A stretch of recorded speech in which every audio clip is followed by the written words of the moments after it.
오늘 밤은 평범한 밤이 아닙니다. 여러분이 수십 년 동안 새벽마다 눈을 뜨고 뒤척이며 힘들어했던 그 시간이 오늘 여기서 바뀌기 시작합니다. 저는 오랫동안 수면 문제로 고생하는 어르신들을 만나왔고, 직접 제 몸으로도 그 고통을 겪어왔습니다. 새벽 3시, 이유 없이 번쩍 눈이 떠지고 다시는 잠들지 못해 천장을 바라보다가 아침을 맞이하는 날이 얼마나 괴로운지 저는 잘 압니다. 수면제에 기대어도 효과는 짧고 오히려 불안감만 커집니다. 그런데 오늘 제가 전할 이야기는 다릅니다. 수면제 없이도 자연스럽게 매일 밤 7시간 이상 깊이 잠들 수 있는 방법이 있다는 것, 바로 음식과 생활 습관 속에 숨겨져 있습니다. 여러분도 느끼시지 않나요? 나이가 들면서 몸은 조금씩 달라지고 밤마다 깊은 잠에 빠지던 젊은 시절의 기억은 점점 멀어져 갑니다. 하지만 숙면은 결코 과거의 이야기가 아닙니다. 지금도 다시 되찾을 수 있습니다.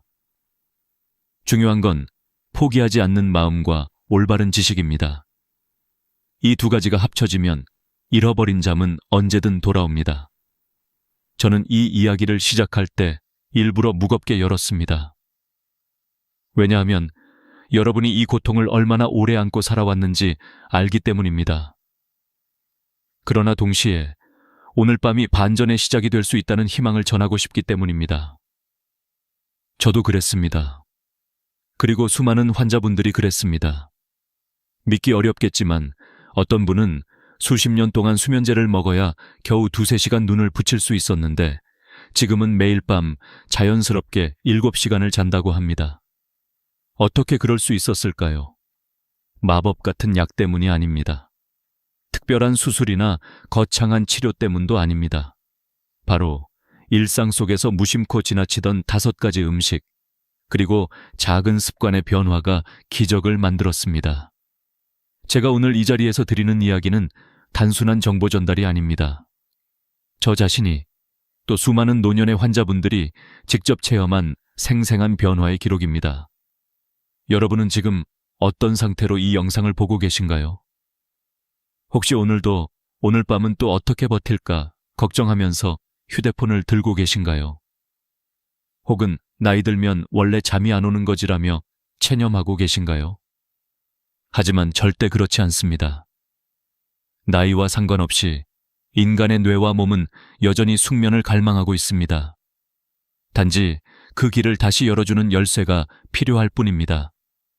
지금부터 저는 여러분께 그 열쇠를 하나하나 보여드릴 겁니다. 5가지 음식이 어떻게 뇌 속 호르몬을 자극하고, 어떻게 근육을 풀어주며, 어떻게 신경계를 안정시키는지, 또 왜 저녁에 1시간, 잠자리에 들기 전에 몇 분이 그렇게 중요한지, 무엇을 잘못하면 효과가 사라지고 무엇을 바꾸면 곧장 숙면이 시작되는지, 이 이야기를 듣다 보면 여러분은 아마 이런 생각을 하실 겁니다. 정말 나도 가능할까? 네, 가능합니다. 실제로 많은 분들이 가능했습니다. 체리 주스 한 잔으로 새벽마다 깨던 습관이 사라진 분, 바나나 반 개로 불안한 마음이 잦아든 분, 상추차 몇 장으로 평생 불면을 끄는 분, 다 다릅니다. 하지만 공통점은 있습니다. 믿고 꾸준히 실천했다는 것. 오늘 영상은 단순히 잠에 좋은 음식 나열이 아닙니다. 더 깊은 이야기, 더 실질적인 비밀을 담았습니다. 아마 듣는 내내 아, 이래서 그랬구나 하고 고개를 끄덕이게 되실 겁니다.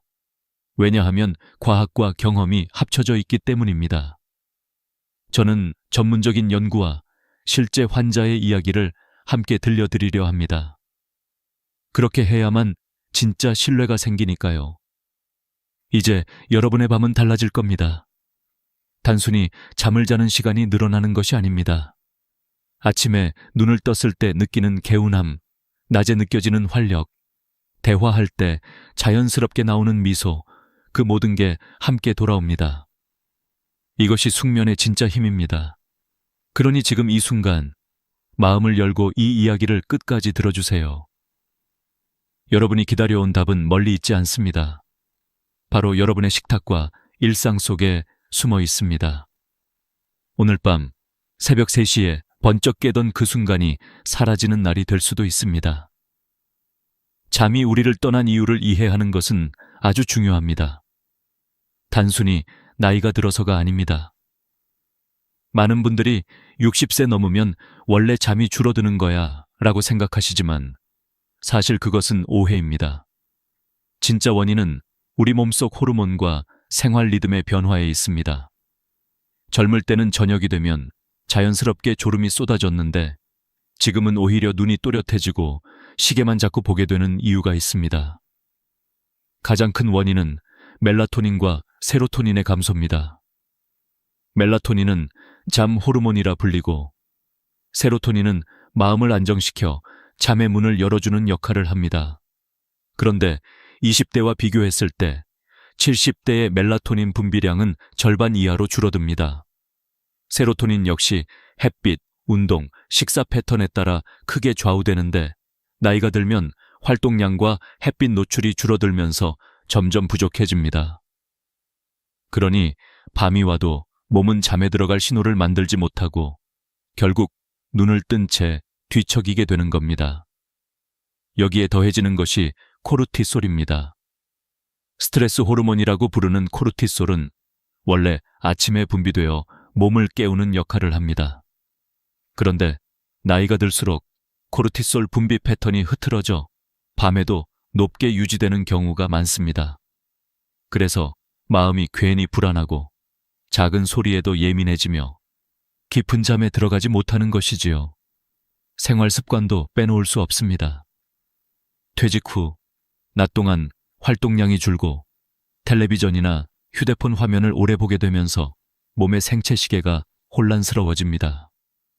특히 화면에서 나오는 블루라이트는 멜라토닌 생성을 억제해 지금은 낮이야 라는 잘못된 신호를 뇌에 보냅니다. 그러니 밤 10시에도 12시에도 뇌는 잠들 준비를 하지 않는 겁니다. 의학적으로 보면 이 모든 것은 수면 위생이 무너진 결과입니다. 잠이 단순히 피곤하니까 오는 것이 아니라 우리 몸의 리듬과 호르몬이 조화를 이룰 때 찾아온다는 사실을 잊기 쉽습니다. 나이가 들수록 이 조화가 약해지는데 여기서 중요한 것은 되돌릴 수 있다는 점입니다. 멜라토닌은 음식과 습관으로 보충할 수 있고 세로토닌은 햇빛과 활동으로 충분히 되살릴 수 있습니다. 코르티솔 역시 올바른 저녁 루틴을 통해 안정시킬 수 있습니다. 실제로 2019년 한국의 한 노인의학 연구에서 65세 이상 불면 환자 300명을 조사했더니 70% 이상이 낮에 햇빛 노출이 부족했고 80% 이상이 자기 전까지 TV나 스마트폰을 오래 사용하고 있었습니다. 생활 습관을 조금만 바꾸었을 때 불면 증상이 크게 개선된 사례가 많았습니다. 단순히 나이 탓으로 돌렸다면 결코 알 수 없었던 부분입니다. 한번 상상해 보세요. 저녁 8시에 스마트폰을 내려놓고 불을 조금 낮추고 따뜻한 차 한 잔을 마시며 몸을 이완시킨다면 뇌는 다시 이제 잘 시간이다 라는 신호를 받게 됩니다. 우리 몸은 생각보다 단순합니다. 올바른 신호를 주면 그대로 반응합니다. 문제는 우리가 그 신호를 잘못 보내왔다는 데 있습니다. 여기서 중요한 포인트는 조금만 바꿔도 달라진다는 것입니다. 하루아침에 완전히 새로운 생활을 만들 필요는 없습니다.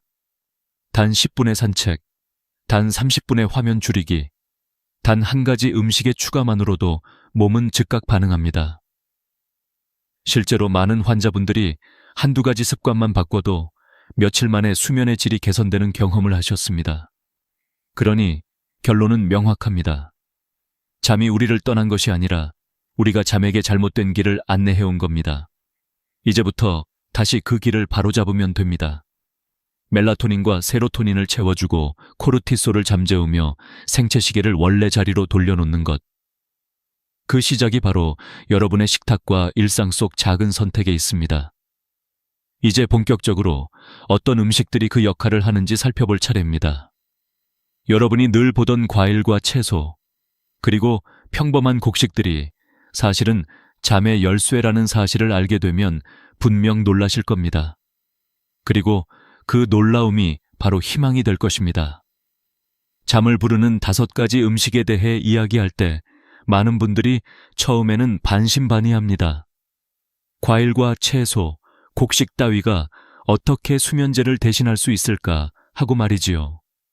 하지만 저는 여러 해 동안 수많은 환자분들을 보면서 이 5가지가 단순한 음식이 아니라 뇌와 몸의 호르몬 균형을 회복시키는 열쇠라는 것을 확인했습니다. 오늘은 체리, 바나나, 호두, 귀리, 상추에 대해 말씀드리되 단순한 나열이 아니라 왜 효과가 있고 어떻게 먹어야 하며 어떤 주의점이 있는지를 하나씩 풀어드리겠습니다. 먼저 체리입니다. 체리는 멜라토닌 저장소라고 불러도 과언이 아닙니다. 특히 신맛이 나는 몽모랑시 체리에는 천연 멜라토닌이 풍부하게 들어있습니다. 어떤 연구에서는 일반 과일보다 100배 가까운 멜라토닌이 함유되어 있다고 밝혔습니다. 실제로 미국 미시간 대학에서 65세 이상 불면증 환자에게 체리 주스를 2주간 마시게 했더니 수면 시간이 평균 85분 늘었습니다. 하지만 여기서 중요한 점이 있습니다. 달콤한 체리보다 신체리가 효과가 크고 반드시 설탕이 첨가되지 않은 순수한 주스를 선택해야 한다는 것입니다. 한국에서는 신체리를 구하기 어렵다면 냉동 체리나 100% 체리 주스를 활용할 수 있습니다. 섭취법은 간단합니다. 저녁 식사 후 2-3시간 뒤, 잠들기 1시간 전쯤 200ml의 주스나 15알 정도의 체리를 드시면 됩니다. 너무 과하게 먹으면 오히려 소화가 방해될 수 있으니 주의하세요. 다음은 바나나입니다.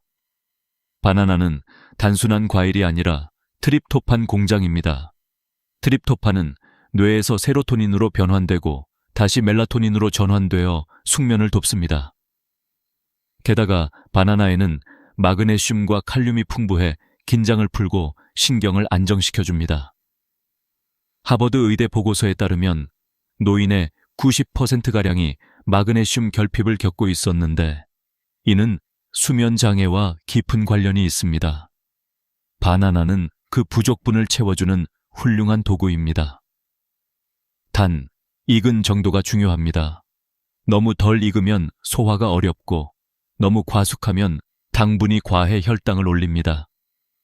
껍질의 갈색 반점이 조금 올라온 정도가 가장 적당합니다. 크기가 보통인 바나나라면 반 개에서 1개, 잠들기 30분 전쯤 드시면 좋습니다. 당뇨가 있는 분들은 반 개 정도로 줄이는 것이 안전합니다. 우유와 함께 섭취하면 칼슘과 마그네슘의 시너지가 배가 됩니다. 세 번째는 호두입니다. 호두는 그 자체로도 멜라토닌을 함유하고 있지만 더 중요한 것은 오메가3 지방산입니다. 오메가3는 뇌의 송과체 기능을 돕고 멜라토닌 분비를 촉진하는 역할을 합니다. 실제로 텍사스 대학의 연구에 따르면 꾸준히 호두를 먹은 그룹이 그렇지 않은 그룹보다 평균 20분 일찍 잠들고 깊은 수면 단계로 진입하는 시간이 단축되었습니다. 하지만 호두는 칼로리가 높습니다. 하루에 4알, 반으로 나누면 8쪽 정도가 적당합니다. 반드시 생호두를 드시고 설탕이나 소금이 들어간 가공호두는 피하세요. 드시는 시간은 저녁 식사 후 1-2시간 뒤, 잠자기 2시간 전에 맞추는 것이 좋습니다. 네 번째는 귀리입니다. 귀리는 흔히 아침 식사로만 생각되지만 실제로는 밤에 더 강력한 효과를 발휘합니다. 귀리에는 트립토판과 함께 복합 탄수화물이 들어있어 혈당을 천천히 올려주며 세로토닌 생성을 도와줍니다. 또 귀리 속 베타글루칸은 스트레스 호르몬인 코르티솔 수치를 낮추어 마음을 안정시킵니다. 스탠퍼드 수면연구소의 보고에 따르면 귀리를 저녁 식사 대용으로 섭취한 노인 환자들이 3주 만에 수면질이 40% 이상 향상되었습니다. 귀리는 죽으로 끓여 드시는 것이 가장 좋고 바나나 반 개와 호두, 몇 알을 곁들이면 완벽한 수면 식단이 됩니다. 다만 당뇨가 있는 분들은 바나나 대신 블루베리 같은 베리를 넣는 것이 좋습니다. 마지막으로 상추입니다. 상추는 흔히 쌈 채소로만 생각하지만 실제로는 천연 수면제라는 별명을 가진 식품입니다. 상추에 들어있는 락투신이라는 성분은 뇌를 진정시키고 신경계를 안정시킵니다. 고려대 연구에서도 상추 추출물을 섭취한 그룹이 평균 25분 빨리 잠들고 깊은 수면 비율이 크게 증가한 결과가 있었습니다. 가장 좋은 섭취법은 상추를 데쳐서 따뜻한 차처럼 마시는 방법입니다. 잠들기 1시간 전에 상추 5장 정도를 끓는 물에 데워 우린 뒤 꿀을 조금 넣어 드시면 효과가 극대화됩니다. 또 상추는 칼로리가 낮아 늦게 먹어도 부담이 없고 당뇨나 고혈압 환자도 안심할 수 있습니다. 여기서 강조하고 싶은 점은 이 5가지 음식을 무작정 먹는다고 되는 것이 아니라는 것입니다. 올바른 순서와 타이밍이 있어야 효과가 나타납니다. 그리고 개인의 건강 상태에 따라 섭취량을 조절해야 합니다. 그러나 한 가지 확실한 건 있습니다. 꾸준히만 하신다면 여러분도 반드시 변화를 체감하게 된다는 사실입니다. 이제 이 5가지를 어떻게 배치하고 어떤 시간에 섭취하면 가장 큰 효과를 얻는지 구체적인 황금 루틴을 소개하겠습니다. 저녁 황금 루틴이라고 하면 단순히 식사 시간이 아니라 우리 몸이 숙면을 준비하는 가장 중요한 시간표를 말합니다. 많은 분들이 좋은 음식을 알고도 효과를 보지 못하는 이유는 바로 이 타이밍을 지키지 않기 때문입니다. 저는 30년 넘는 경험 끝에 저녁 6시부터 10시까지의 4시간이 가장 결정적이라는 것을 알게 되었습니다. 오늘은 그 4시간 동안 무엇을 어떻게 해야 하는지를 순서대로 말씀드리겠습니다. 먼저 저녁 6시입니다. 이 시간은 귀리를 활용한 가벼운 식사를 하기에 가장 좋습니다. 너무 기름지고 무거운 음식은 소화를 방해하고 위장을 더디게 만들어 수면의 질을 떨어뜨립니다. 귀리 3큰술에 물 300ml를 넣고 10분 정도 끓이면 따뜻하고 부드러운 죽이 됩니다. 여기에 바나나 반 개를 잘게 썰어 넣으면 트립토판이 보충되고 호두 몇 알을 곁들이면 오메가3의 힘까지 더해집니다. 이렇게 하면 단순히 배를 채우는 것이 아니라 숙면 호르몬을 만들어내는 재료를 몸에 차곡차곡 쌓아주는 셈입니다. 저녁 7시 30분쯤에는 상추를 드시는 게 좋습니다. 식사 후 약 1시간 반 뒤가 가장 적절한데 상추 5장 정도를 가볍게 쌈으로 드시거나 뜨거운 물에 데쳐 차로 마시면 됩니다. 이 시점에서 상추의 락투신 성분이 서서히 흡수되며 신경계를 안정시키기 시작합니다. 늦은 밤에 긴장하거나 불안감이 심해지는 분들은 이 상추차가 큰 도움이 될 것입니다. 저녁 8시 30분은 호두 타임입니다. 저녁 식사로부터 약 2시간 반이 지난 이 시간에 호두 4알 정도를 천천히 씹어 드세요. 호두 속 오메가3가 뇌 속 멜라토닌 분비를 돕고 그 효과가 2-3시간 뒤 본격적으로 나타나기 시작합니다. 주의할 점은 너무 늦게 드시면 소화가 부담이 될 수 있다는 것입니다. 따라서 이 시간대가 가장 적절합니다. 저녁 9시에는 체리를 섭취할 시간입니다. 100% 체리 주스 200ml 한 잔이나 생체리 15알 정도가 적당합니다. 이때부터 체리의 천연 멜라토닌이 혈액으로 흡수되어 약 1시간 후 자연스러운 졸음을 불러옵니다. 특히 새벽에 자주 깨던 분들은 체리의 효과를 뚜렷하게 체감하실 수 있습니다. 단, 설탕이 들어간 제품은 피해야 합니다. 마지막으로 저녁 10시, 이제는 잠자리에 들 준비를 해야 합니다. 불을 최대한 낮추고 스마트폰과 TV는 꺼두셔야 합니다. 블루라이트는 멜라토닌 생성을 억제하기 때문에 지금까지 쌓아온 모든 노력이 무너질 수 있습니다. 실내 온도는 약 18-20도, 너무 덥지 않고 시원한 정도가 좋습니다. 이 상태에서 몸을 침대에 눕히면 앞서 드신 음식들의 성분이 혈액 속에 흡수되어 시너지 효과를 발휘하기 시작합니다. 여기서 작은 팁을 하나 더 드리겠습니다. 잠자리에 들기 전 5분 정도는 심호흡이나 가벼운 스트레칭을 해보세요. 복식 호흡으로 천천히 숨을 들이마시고 내쉬는 것만으로도 부교감 신경이 활성화되어 뇌와 몸이 깊은 수면 모드로 전환됩니다. 이때 심장이 차분해지고 천이 서서히 내려가면서 잠의 문이 열리게 됩니다. 결국 중요한 것은 순서와 시간입니다. 6시 귀리와 바나나, 7시 반 상추, 8시 반 호두, 9시 체리, 10시 침실. 이 리듬이 바로 숙면의 황금 루틴입니다. 매일 지키기는 쉽지 않겠지만 일주일에 3번이라도 따라 해보시면 몸이 변하는 것을 분명 느끼실 수 있습니다. 아침에 일어났을 때 머리가 맑아지고 낮에 활력이 생기며 무엇보다도 밤에 잠드는 것이 두렵지 않게 됩니다. 이 황금 루틴은 단순한 권장이 아니라 수많은 환자분들이 직접 실천해보고 효과를 증명한 생활 시나리오입니다. 그러니 믿고 따라와 주십시오. 이제 다음으로는 이 루틴을 통해 실제로 변화를 겪은 사람들의 이야기를 전해드리겠습니다. 진짜 변화를 보여드리기 위해 저는 몇 분의 실제 사례를 준비했습니다.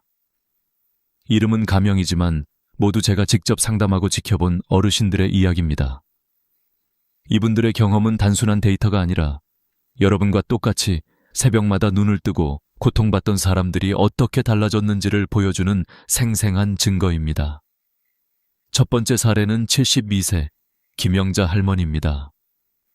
평생 농사일을 하며 부지런히 살아오셨지만 정년 이후 활동이 줄면서 밤마다 잠을 이루지 못하셨습니다. 새벽 2, 3시면 늘 눈이 떠지고 다시 잠들지 못해 피곤한 하루를 보내셨습니다. 병원에서는 수면제를 권했지만 부작용이 걱정되어 쉽게 손이 가지 않았습니다. 그러다 우연히 체리와 호두, 귀리죽을 활용한 루틴을 시작하셨습니다. 처음 3일은 큰 차이를 못 느끼셨지만 일주일이 지나자 새벽에 깨는 횟수가 줄었고 3주 뒤에는 평균 수면 시간이 5시간에서 7시간으로 늘었습니다. 특히 가장 감격스러웠던 건 아침에 일어났을 때 머리가 맑다는 느낌을 오랜만에 되찾으셨다는 것이었습니다. 두 번째 사례는 78세 박철수 어르신입니다. 젊은 시절부터 회사 일로 스트레스가 많아 늘 불면증에 시달려 왔습니다. 퇴직 후에는 오히려 더 심해져 하루 3시간 이상 자지 못하는 날이 많았고 낮에는 기운이 없어 산책조차 힘들어졌습니다. 이 어르신은 상추차와 바나나를 중심으로 한 루틴을 시작하셨습니다. 특히 바나나 반 개와 따뜻한 우유를 잠들기 30분 전에 드시는 습관을 매일 지켰습니다. 놀랍게도 2주 만에 수면 시간이 4시간에서 6시간 반으로 늘었고 한 달 뒤에는 밤새 깨는 일이 거의 사라졌습니다. 더 중요한 변화는 낮의 활력이었습니다. 그전에는 점심만 먹으면 늘 졸음이 쏟아졌는데 지금은 동네를 2바퀴 산책할 정도로 기운이 돌아왔습니다. 세 번째는 85세 이순덕 할머니 이야기입니다. 이분은 15년 넘게 수면제 없이는 단 1시간도 잘 수 없었습니다. 하루 3알씩 약을 먹었지만 새벽마다 4-5번 깨는 생활이 이어졌습니다. 그런데 귀리죽과 상추차, 체리 주스를 결합한 루틴을 2주 동안 꾸준히 지킨 후 놀라운 변화가 찾아왔습니다. 처음에는 반신반의했지만 열흘쯤 지나자 약을 절반으로 줄여도 괜찮아졌고 3주 만에 수면제를 완전히 끊으셨습니다. 지금은 밤 10시에 잠들어 새벽 5시까지 한 번도 깨지 않고 주무십니다. 무엇보다 표정이 달라지셨습니다. 예전에는 늘 피곤해 지친 얼굴이었는데 이제는 아침마다 이게 꿈인지 생신지 모르겠다며 활짝 웃으십니다. 이 3사례에는 공통점이 있습니다. 첫째, 음식과 생활 루틴을 꾸준히 지켰다는 점. 둘째, 효과가 바로 나타나지 않아도 포기하지 않았다는 점. 셋째, 작은 변화를 즐기며 몸의 신호에 귀 기울였다는 점입니다. 바로 이 꾸준함이 기적을 만들어낸 것입니다. 의학적 지표로도 확인할 수 있습니다. 수면의 질을 평가하는 지표인 PSQI 점수는 루틴 전에는 평균 15점 이상으로 심한 불면 상태였지만 4주 후에는 7점 이하로 내려가 정상 범주에 들어왔습니다. 또 수면다원 검사에서도 깊은 수면 단계가 늘어난 것이 확인되었습니다. 단순한 기분의 문제가 아니라 실제로 뇌파와 호르몬 수치가 변화한 것입니다. 하지만 모든 분들에게 똑같은 방식이 통하는 것은 아닙니다. 당뇨가 있으신 분들은 바나나와 체리를 조심해야 하고, 신장이 약한 분들은 칼륨이 많은 음식을 과다 섭취하면 안 됩니다. 또 약을 드시는 분들은 담당 의사와 상의하는 것이 필요합니다. 중요한 것은 무조건 따라하기보다는 자신의 몸 상태를 이해하고 맞게 적용하는 것입니다. 이처럼 음식과 생활 루틴은 단순한 보조 수단이 아니라 노년의 몸이 잃어버린 균형을 되찾는 가장 자연스러운 길입니다. 많은 분들이 이 나이에 무슨 소용이 있겠나 하고 말하지만 실제로 80대, 90대에도 변화는 충분히 일어납니다. 숙면은 절대 젊은이들만의 특권이 아닙니다. 이제 여러분도 상상해 보시길 바랍니다. 오늘 밤 체리 주스 한 잔, 상추차 한 잔, 호두 몇 알을 통해 내일 아침 눈을 떴을 때 느껴질 상쾌함을, 이 작은 변화들이 모여서 여러분의 하루와 인생을 완전히 바꿔놓을 수 있습니다. 이제 여러분께 제안드리고 싶은 것은 7일 도전입니다. 단 일주일만 진심으로 실천해 보시면 몸이 어떻게 반응하는지 스스로 느끼실 수 있습니다. 많은 분들이 내가 지금까지 수십 년을 못 잤는데 일주일 만에 뭐가 달라지겠어? 라고 말씀하시지만 실제로는 3, 4일만 지나도 작은 변화가 시작됩니다. 첫째 날에는 단순히 귀리죽과 체리 주스를 시도해 보세요. 저녁 6시에 귀리죽을 끓여 드시고 9시에 100% 체리 주스 200ml 한 잔을 마셔보는 겁니다. 이틀째에는 상추차를 추가해 보세요. 저녁 7시 반쯤 상추 5장을 데쳐 따뜻한 차로 마시면 긴장이 풀리기 시작합니다. 셋째 날부터는 호두 4알을 저녁 8시 반쯤 씹어 드시고, 넷째 날에는 바나나 반 개를 저녁 9시 직전에 드셔보세요. 이렇게 하루하루 새로운 음식을 더하면서 몸이 반응하는 변화를 기록해 두는 겁니다. 다섯째 날쯤 되면 새벽에 깨는 횟수가 줄어들고, 여섯째 날에는 아침에 눈을 떴을 때 개운함이 다르게 느껴질 겁니다. 그리고 일주일째 되는 날 수면 시간을 체크해 보세요. 5시간 남짓이던 수면이 6시간 이상으로 늘어나 있을 가능성이 큽니다. 여기서 중요한 건 포기하지 않는 것입니다. 혹시 7일 만에 큰 변화가 없더라도 최소 4주간은 꾸준히 실천해야 진짜 효과가 나타납니다. 이 도전을 성공적으로 이어가기 위해서는 수면 일지를 작성하는 것이 좋습니다. 오늘 몇 시에 무엇을 먹었는지, 몇 시에 잠자리에 들었는지, 몇 번이나 깼는지, 아침 기분은 어땠는지를 간단히 기록하세요.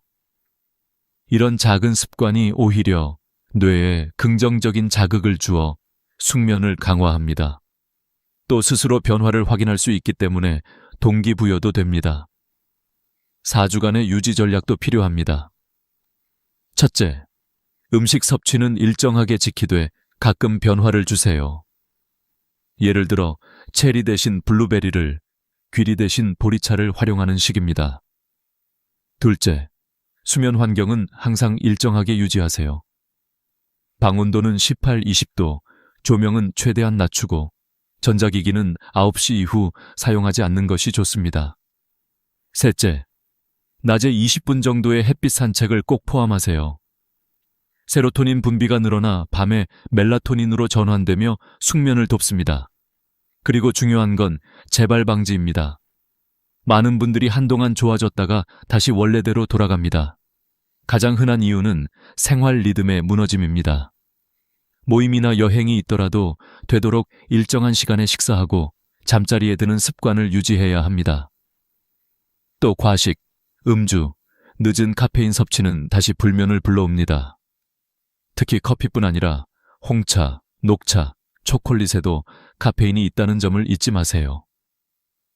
이제 저는 여러분께 하나의 교훈을 전하고 싶습니다. 숙면은 결코 거창한 치료나 비싼 약에서 오는 것이 아닙니다. 매일의 작은 선택, 오늘 저녁의 식탁과 생활 습관에서 시작됩니다. 체리, 바나나, 호두, 귀리, 상추. 이 5가지를 올바른 시간에 섭취하는 것만으로도 인생이 달라질 수 있습니다. 마지막으로 기억하세요. 숙면은 단순히 밤에 잘 자는 것이 아닙니다. 낮에 활력이 생기고 관계가 따뜻해지고 건강이 회복되는 출발점입니다. 여러분이 오늘 이 영상을 보고 작은 도전을 시작한다면 일주일 후에는 분명 새로운 자신을 발견하게 될 것입니다. 그리고 4주 뒤에는 이렇게 말할 수 있을 겁니다. 이제 나는 더 이상 수면제가 필요 없다. 여러분 혹시 알고 계셨나요? 한국에서 매년 겨울철만 되면 욕실에서 발생하는 사고로 수많은 어르신들이 응급실로 실려간다는 사실을요. 언론에는 잘 드러나지 않지만 의료 현장에서 40년 이상 환자를 지켜본 제 경험으로 말씀드리면 이 문제는 단순히 불편이나 작은 상처에 그치지 않습니다. 때로는 심장마비, 뇌졸중, 골절과 같은 치명적인 결과로 이어지곤 합니다. 그 정도는 아니겠지라고 생각하시는 분들도 많지만 실상은 우리가 상상하는 것보다 훨씬 더 위험합니다. 제가 기억하는 한 환자분의 이야기를 들려드리겠습니다. 78세의 한 어르신은 평생 매일같이 아침 저녁으로 뜨거운 물로 목욕을 하셨습니다. 가족들은 늘 아버지가 건강한 건 매일 목욕 덕분이다 라고 자랑했지요. 하지만 어느 추운 겨울날 욕실에서 갑자기 쓰러지셨습니다. 가족이 다행히 바로 발견했기에 목숨을 건지셨지만 그날 이후로는 이전처럼 걷거나 움직이기 어려워지셨습니다. 깨끗한 습관이라 믿었던 행동이 오히려 인생의 균형을 바꿔놓은 것입니다. 이 이야기를 들으면서 혹시 이런 생각이 드시나요? 나는 아직 괜찮은데 매일 목욕이 왜 위험하지? 바로 그 의문이 오늘 우리가 함께 풀어야 할 주제입니다. 저는 여러분께 단순히 공포를 심어드리려는 것이 아닙니다. 오히려 그 반대입니다. 정확한 정보를 통해 스스로를 지키고 사랑하는 가족을 지킬 수 있도록 돕고 싶습니다. 한국 사회에서 어르신 세대는 청결을 특별히 중요하게 여기십니다. 전쟁 이후 가난하고 열악한 위생 환경 속에서 성장하신 경험이 있기 때문입니다. 그 시절에는 매일 씻는 것이 사치였고 깨끗이 씻는다는 것은 곧 건강과 존엄을 지키는 방법이었습니다. 그래서 지금도 많은 어르신들이 하루라도 씻지 않으면 불안하고 불편하다고 느끼십니다. 하지만 문제는 나이가 들수록 신체가 젊을 때처럼 환경 변화에 대응하지 못한다는 점입니다. 특히 65세를 넘어서면 천 조절 능력, 혈압 안정 능력, 균형 감각이 크게 떨어집니다. 이런 변화들이 욕실이라는 제한된 공간에서 동시에 작용하면 아주 작은 실수가 치명적인 사고로 이어질 수 있습니다. 여러분은 혹시 겨울철 욕실에서 김이 모락모락 피어오르는 장면을 떠올리시나요? 따뜻하고 편안해 보이지만 바로 그 순간이 가장 위험할 때입니다.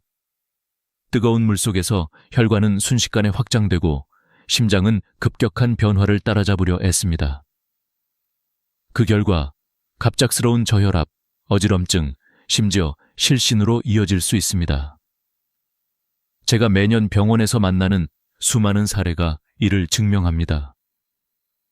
단순히 몸이 약해서 그렇다라고 치부하기에는 너무나 반복적으로 일어나는 일입니다. 오늘 이 영상을 통해 저는 여러분께 5가지 충격적인 진실을 나누고자 합니다. 하지만 단순히 위험만을 말씀드리진 않겠습니다.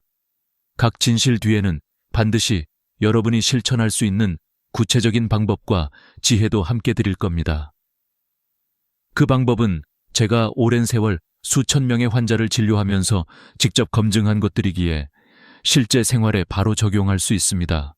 혹시 지금 부모님이나 조부모님이 매일 뜨거운 물에 몸을 담그고 계신가요? 그렇다면 오늘의 이야기는 단순한 정보가 아니라 소중한 생명을 지킬 수 있는 결정적인 계기가 될 수 있습니다. 지금부터 시작될 이야기를 끝까지 함께 해주시길 바랍니다. 여러분의 몇 분이 어쩌면 사랑하는 가족의 10년을 지켜줄 수 있기 때문입니다. 이제 본격적으로 첫 번째 진실을 말씀드리겠습니다.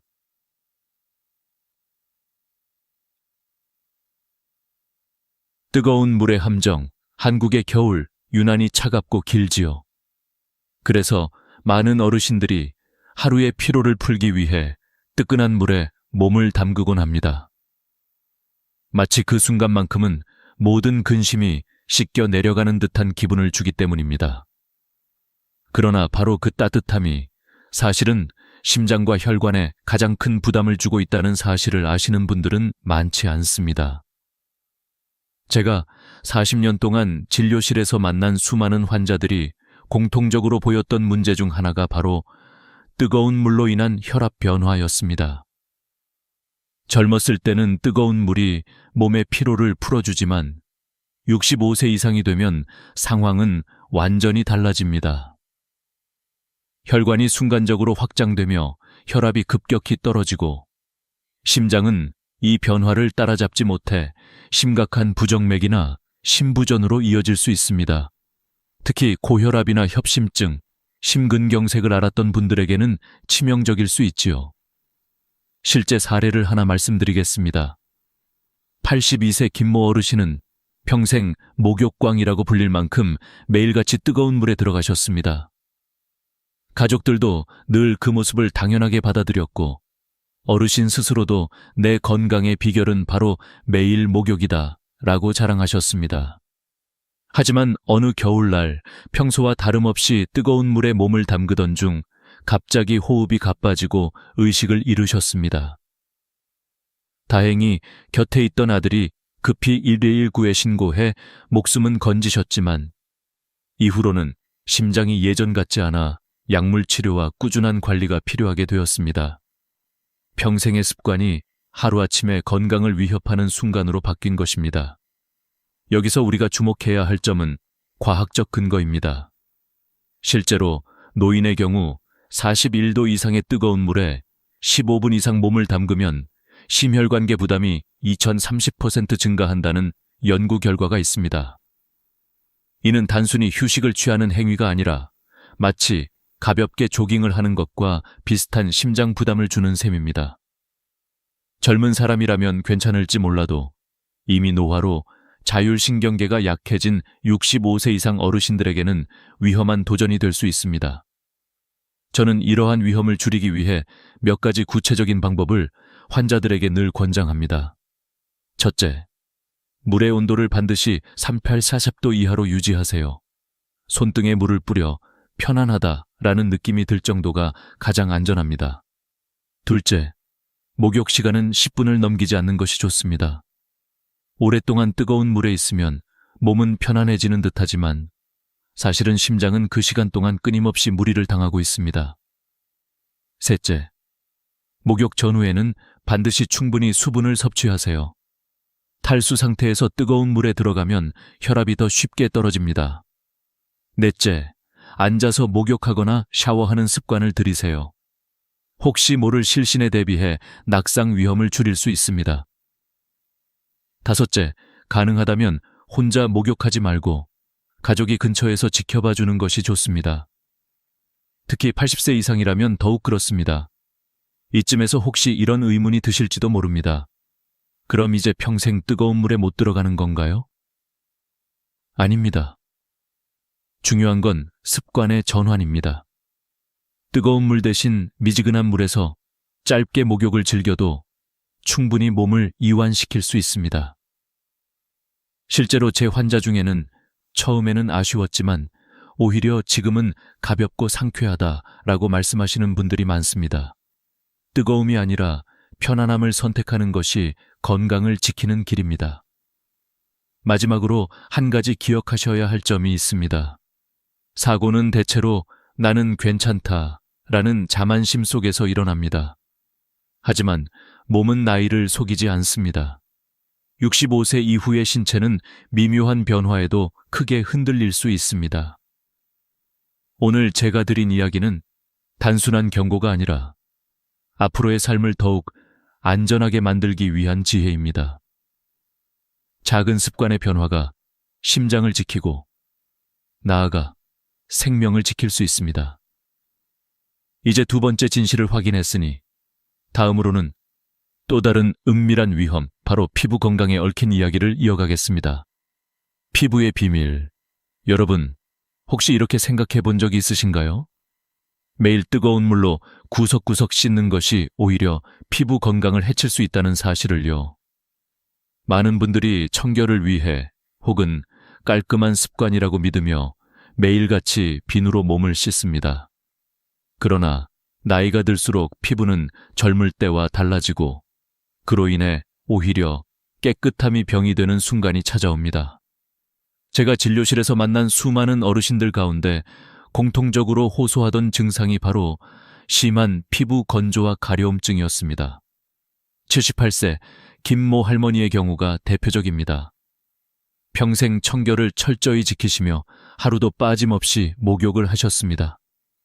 그런데 어느 날부터인가 밤마다 가려움증 때문에 잠을 설치기 시작하셨습니다. 검사 결과 피부가 극도로 건조해져 있었고 미세한 균열까지 발생한 상태였습니다. 본인은 깨끗하게 씻어서 건강을 지켜왔다고 생각하셨지만 사실은 매일같이 씻는 습관이 피부의 보호막을 무너뜨리고 있었던 것입니다.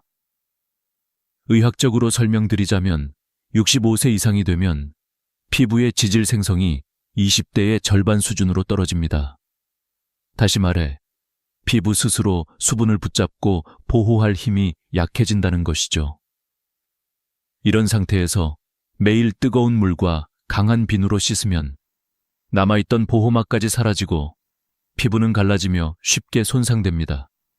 실제 연구에서도 65세 이상 노인이 일주일에 4번 이상 전신을 비누로 씻을 경우 피부 건조증 발생률이 60% 이상 증가한다는 결과가 나왔습니다. 단순한 불편을 넘어 긁다가 피부가 상처나고 세균 감염으로까지 이어질 수 있습니다. 실제로 저는 피부가 갈라져 세균 감염으로 입원한 환자를 여러 차례 보았습니다. 깨끗이 씻었는데 왜 병원에 와야 하죠? 라는 질문을 자주 받았지요. 그 이유는 단 하나, 깨끗함이 과해져 면역의 방패까지 함께 벗겨졌기 때문입니다. 그렇다면 어떻게 해야 할까요? 저는 환자분들에게 다음과 같은 노인 피부 지침을 알려드립니다. 첫째, 목욕 횟수는 주 3회 정도가 적당합니다. 피부는 회복할 시간이 필요합니다. 둘째, 비누는 겨드랑이, 사타구니 등 꼭 필요한 부위에만 사용하고 전신에는 되도록 사용하지 않는 것이 좋습니다. 셋째, 비누나 클렌저는 반드시 약산성 pH 5.5, 6.0를 고르세요. 일반 비누는 알칼리성이어서 피부를 더 건조하게 만듭니다. 넷째, 목욕 직후 3분 이내에 보습제를 발라야 합니다. 이 짧은 황금 3분이 수분 증발을 막는 핵심입니다.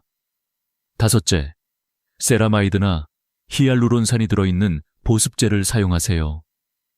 세라마이드는 피부의 보습 장벽을 형성하고 히알루론산은 스펀지처럼 수분을 끌어당겨 촉촉함을 유지해줍니다. 제가 권한 이 방법을 2주간 실천하신 김모 할머니는 놀라운 변화를 경험했습니다. 밤마다 긁느라 잠을 못 이루시던 분이 가려움증이 80% 이상 줄어들었고 다시 평온한 수면을 되찾으셨습니다. 단순히 깨끗함을 줄였을 뿐인데 삶의 질이 달라진 것입니다. 혹시 지금 부모님이나 조부모님이 안 씻으면 더럽다 라는 이유로 매일같이 전신을 씻고 계신가요? 그렇다면 꼭 알려드리세요. 깨끗이 씻는 것이 항상 건강을 지켜주는 것이 아니라는 사실을요. 오히려 피부는 적당히 씻고 적절히 보호할 때 가장 건강합니다. 우리의 피부는 단순히 외부를 감싸는 껍질이 아닙니다. 세균과 외부 자극으로부터 우리 몸을 지키는 첫 번째 방어막입니다. 이 방어막이 무너지면 그 뒤의 건강도 쉽게 흔들리게 됩니다. 이제부터라도 매일 씻는 것이 좋은 것이라는 오래된 믿음을 내려놓고 피부의 언어에 귀 기울이시길 바랍니다. 그리고 여기서 중요한 교훈은 하나입니다. 노년기의 건강은 과유불급, 주구호 유부지이라는 사실입니다. 너무 과한 청결은 병을 부르고 적당한 청결과 보습이 오히려 건강을 지켜줍니다. 이제 피부의 이야기를 마치고 곧 이어질 부분에서는 욕실이라는 공간에서 벌어지는 또 다른 위험, 바로 낙상 사고에 대해 말씀드리겠습니다. 욕실의 위험한 순간. 여러분, 집안에서 가장 안전해 보이는 공간이 어디라고 생각하시나요? 거실일까요? 아니면 침실일까요? 많은 분들이 욕실을 크게 위험한 장소라고 생각하지 않습니다. 하지만 제가 수십 년간 진료하면서 가장 자주 접했던 노인 외상사고의 현장은 바로 욕실이었습니다. 그 중에서도 목욕 중 혹은 목욕 직후에 발생한 낙상은 삶의 방향을 완전히 바꾸어 놓는 치명적인 결과로 이어지곤 했습니다. 실제로 88세 이 모 어르신의 경우가 떠오릅니다. 겨울철 어느 날 목욕을 마치고 욕조에서 나오던 중 발이 미끄러져 그대로 넘어지셨습니다. 결과는 고관절 골절이었습니다. 수술은 무사히 끝났지만 그 이후로는 혼자 걷는 것이 불가능해졌습니다. 평생 독립적으로 생활하시던 분이 하루아침에 휠체어에 의존하게 된 것입니다. 그분은 욕실에서 단 한 번 넘어진 게 내 삶을 송두리째 바꿔버렸다라고 눈물을 흘리셨습니다. 연구 결과에 따르면 65세 이상 노인의 욕실 낙상 중 38%가 목욕 중이나 직후에 발생합니다. 특히 고관절 골절은 노인에게 가장 치명적인 외상 중 하나입니다. 세브란스 병원의 연구에서는 80세 이상 노인이 고관절 골절을 당했을 때 1년 내 사망률이 무려 25%에 달한다는 결과가 나왔습니다. 즉, 4분 중 1분이 단 한 번의 낙상으로 인해 삶을 마감하게 된다는 뜻입니다. 단순히 한 번 넘어졌다가 결코 가벼운 일이 아닌 것입니다. 왜 이렇게 욕실에서의 낙상이 위험할까요? 첫째, 욕실은 늘 젖어 있어서 바닥이 미끄럽습니다. 둘째, 뜨거운 물로 인해 혈압이 순간적으로 떨어지고 어지럼증이 생기기 쉽습니다. 셋째, 노화로 인한 균형 감각의 저하가 겹치면서 작은 실수도 크게 확대됩니다. 이러한 3가지 요인이 동시에 작용하면서 욕실은 사실상 은밀한 위험지대가 되는 것이지요. 그렇다면 어떻게 대비할 수 있을까요? 저는 환자들에게 항상 몇 가지 간단하지만 효과적인 방법을 강조합니다. 첫째, 욕실 바닥에는 반드시 미끄럼 방지 매트를 깔아두세요. 작은 투자로 가장 큰 효과를 볼 수 있는 안전장치입니다. 둘째, 욕조와 변기 주변에는 손잡이를 설치하세요. 갑작스러운 어지럼증이 왔을 때 이 손잡이가 생명을 지킬 수도 있습니다. 셋째, 욕실 의자를 활용하세요. 서서 샤워하기보다는 앉아서 하는 것이 훨씬 안전하며 실제로 낙상 위험을 90% 이상 줄여줍니다. 넷째, 목욕 전후에는 천천히 움직이세요. 특히 일어날 때는 급하게 행동하지 않는 것이 중요합니다. 다섯째, 가능하다면 혼자서 목욕하지 마시고 가족의 도움을 받으세요. 80세 이상이라면 이는 선택이 아니라 필수라고 할 수 있습니다. 이 방법들을 꾸준히 지키신 한 환자분이 계십니다. 85세 이 모 할아버지는 예전에는 자주 미끄러져 넘어지셨지만 제가 알려드린 안전수칙을 철저히 지키신 뒤로는 1년 넘게 단 한 번도 사고가 나지 않았습니다. 오히려 앉아서 샤워하는 것이 훨씬 편하고 여유롭다고 말씀하셨습니다. 결국 습관을 바꾸는 것이 안전을 지키는 가장 큰 무기였던 것입니다. 혹시 지금 부모님이나 조부모님이 욕실에서 혼자 목욕하고 계시다면 꼭 이번 내용을 알려드리시길 바랍니다. 낙상은 단 한 번이면 충분합니다. 하지만 그 한 번은 평생을 바꾸는 치명적인 사건이 될 수 있습니다. 작은 준비와 습관의 변화가 노후의 안전과 존엄을 지킬 수 있습니다. 이제 우리는 욕실의 은밀한 위험에 대해 알아보았습니다. 이어지는 다음 이야기에서는 또 다른 숨겨진 변수, 바로 천과 수면의 관계 속에 숨어있는 역설에 대해 말씀드리겠습니다.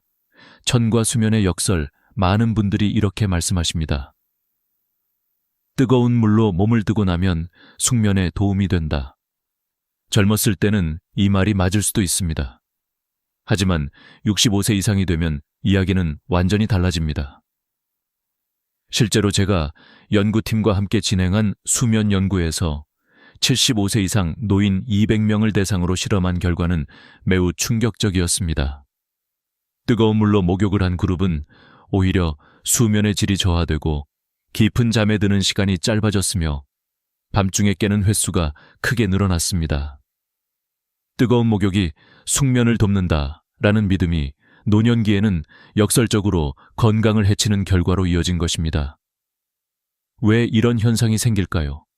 그 이유는 천조절 능력의 저하 때문입니다. 젊을 때는 뜨거운 물에 들어갔다 나오면 천이 서서히 떨어지면서 자연스럽게 멜라토닌 분비가 촉진되어 수면을 유도합니다. 하지만 노년기에는 천 변화에 적응하는 능력이 떨어져 뜨거운 목욕 후 천이 불규칙하게 떨어지거나 급격히 낮아집니다. 그 결과 몸이 안정되지 못하고 오히려 뒤척이며 잠을 설치게 되는 것이지요. 82세 이모 할머니의 사례를 말씀드리겠습니다. 평생 잠들기 전 뜨거운 목욕을 하는 습관이 있던 분이었습니다. 하지만 수십 년간 불면증으로 고통받아 오셨습니다. 제가 권한 것은 간단했습니다. 물 온도를 38도 정도로 낮추고 목욕 시간을 5도에 10분으로 줄이며 잠들기 3시간 전에 목욕하도록 습관을 바꾸는 것이었습니다. 놀랍게도 몇 주 만에 깊은 잠을 잘 수 있었고 오랫동안 의존하던 수면제도 끊을 수 있었습니다. 습관의 작은 변화가 수십 년 고통을 해결한 것입니다. 여러분, 이 사실이 중요한 이유는 단순히 잠을 잘 자는 문제가 아니기 때문입니다. 수면은 노년기 건강의 핵심입니다. 좋은 수면은 면역력을 높이고 치매와 같은 인지 질환을 예방하며 우울증과 같은 정신 건강에도 큰 영향을 미칩니다. 반대로 수면의 질이 떨어지면 노화가 가속화되고 각종 만성 질환의 위험도 높아집니다. 따라서 목욕 습관이 단순히 위생의 문제가 아니라 전신 건강과 직결된 문제라는 사실을 이해하셔야 합니다. 그렇다면 노인에게 가장 적절한 수면을 위한 목욕법은 무엇일까요? 첫째, 물 온도는 반드시 미지근해야 합니다. 38도 전후가 가장 적당합니다.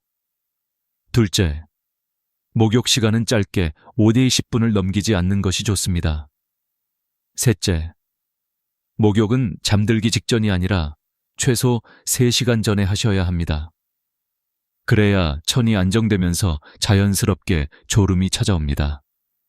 넷째, 목욕 후에는 따뜻한 허브차 한 잔이 도움이 됩니다. 몸 안쪽부터 따뜻해지면서 편안함을 느끼게 하지요. 다섯째, 전신 목욕 대신 발만 담그는 조격을 활용하는 것도 좋습니다. 발을 따뜻하게 하면 전신 혈액순환이 개선되면서 이완 효과를 얻을 수 있기 때문입니다. 78세, 박모 어르신의 이야기는 많은 분들께 교훈이 됩니다. 20년 동안 불면증에 시달리며 약에 의존하던 분이었습니다. 그런데 뜨거운 목욕 대신 미지근한 조격으로 바꾸고 시간을 3시간 앞당기니 20년 만에 처음으로 약 없이 깊은 잠을 잘 수 있었습니다. 그분은 눈물을 흘리며 이렇게 간단한 방법으로 내 인생이 바뀔 줄은 몰랐다고 말씀하셨습니다. 이처럼 천과 수면의 관계는 우리가 흔히 알고 있는 상식과 다를 수 있습니다. 젊었을 때의 습관을 그대로 이어가는 것이 오히려 해가 될 수 있다는 점, 이것이 바로 노년기의 역설입니다. 여러분, 혹시 지금 부모님이나 조부모님이 잠을 잘 못 이루고 계신가요? 그렇다면 오늘 말씀드린 내용을 꼭 권해드리세요. 숙면은 노년의 삶의 질을 결정짓는 가장 중요한 요소입니다. 단순한 목욕 습관의 변화만으로도 인생이 달라질 수 있습니다. 이제 우리는 천과 수면에 숨겨진 역설을 확인했습니다.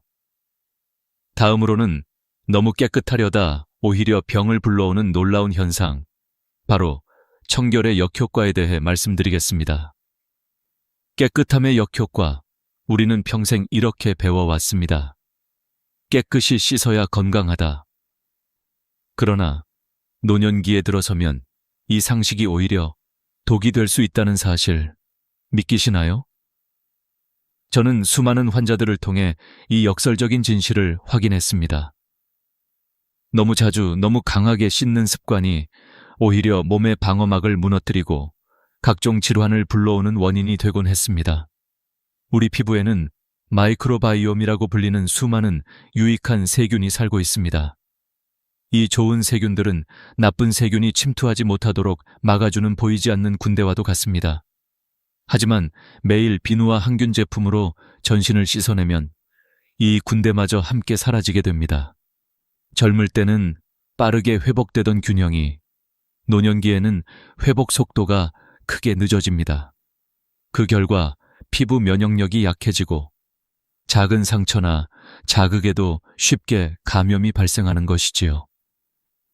83세정 모 할머니의 사례는 이를 잘 보여줍니다. 평생 하루도 빠짐없이 전신을 비누로 씻으시며 내 건강 비결은 청결이라고 자랑하셨습니다. 그러나 매년 겨울마다 피부 감염으로 병원을 찾으셔야 했습니다. 검사 결과는 단순했습니다. 좋은 세균이 사라져 피부 방어력이 약해진 탓이었습니다. 결국 너무 청결했기 때문에 병에 걸린 것이었습니다. 연구에서도 같은 결과가 드러납니다. 매일 비누로 전신을 씻는 75세 이상 노인은 일주일에 2세 3회만 목욕하는 노인에 비해 피부 면역력이 평균 35% 낮았습니다.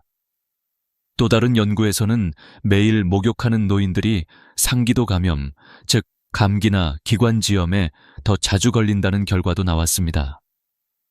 피부 면역 체계와 호흡기 면역은 긴밀히 연결되어 있기 때문입니다.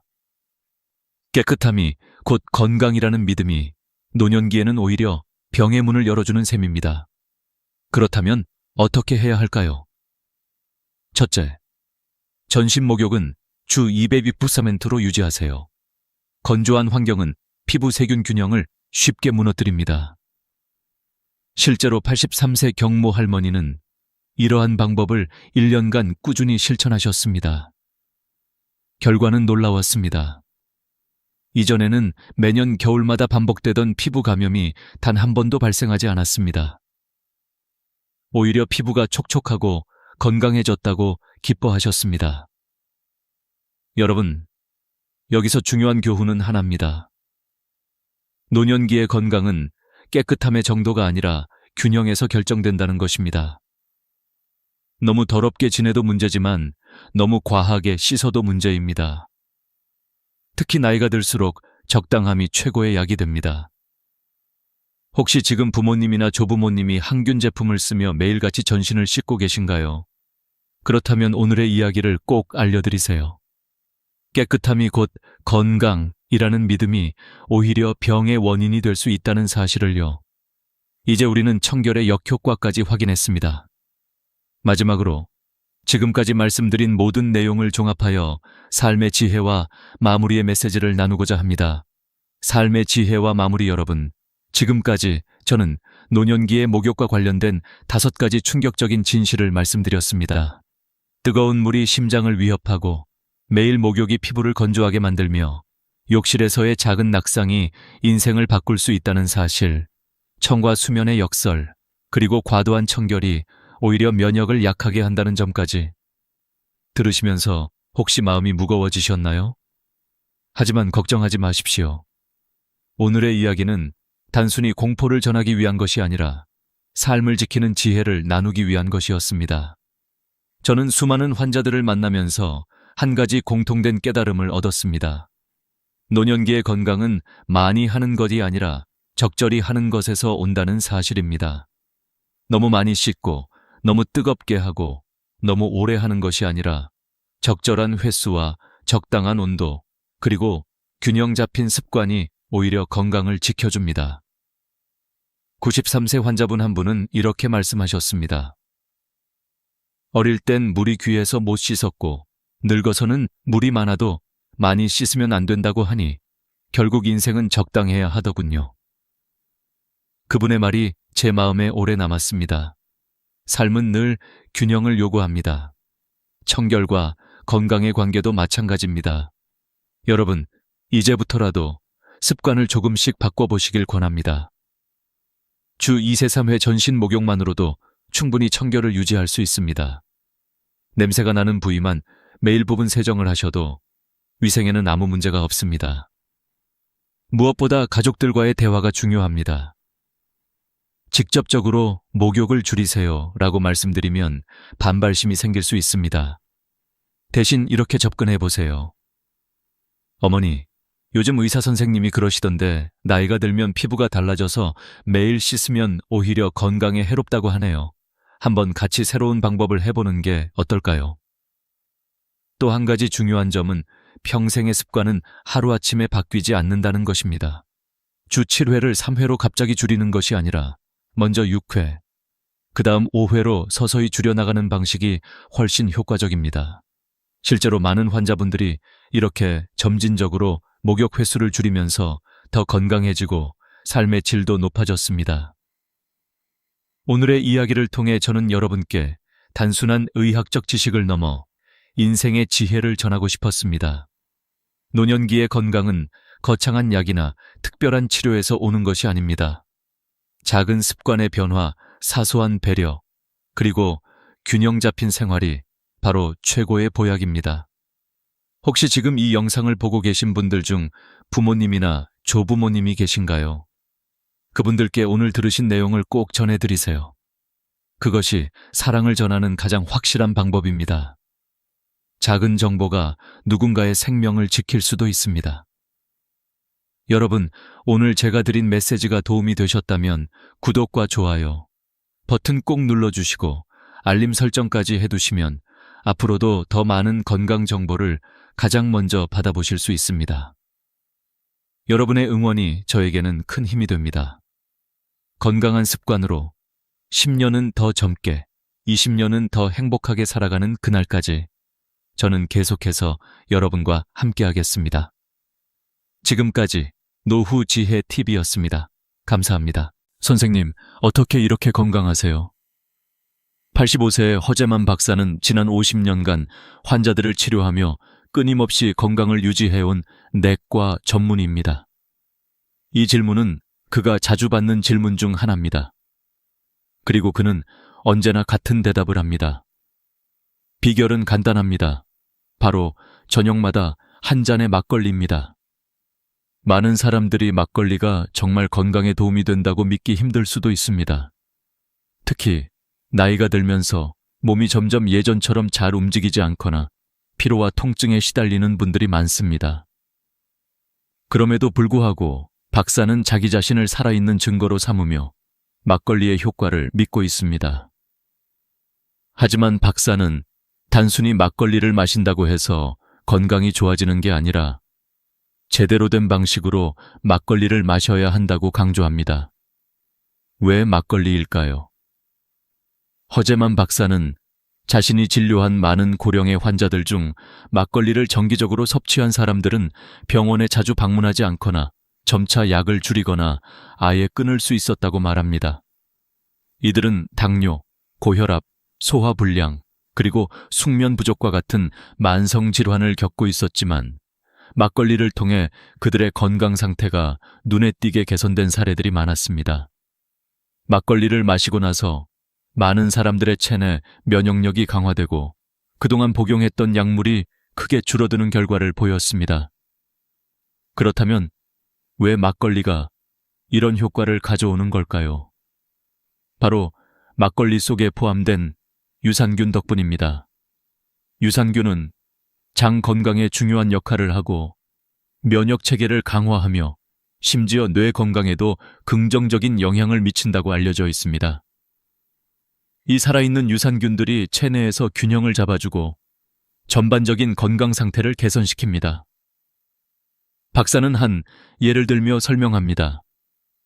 78세의 이순자 씨는 평소 5가지 이상의 약을 복용하며 심지어 매일 인슐린 주사와 수면제를 사용했었습니다.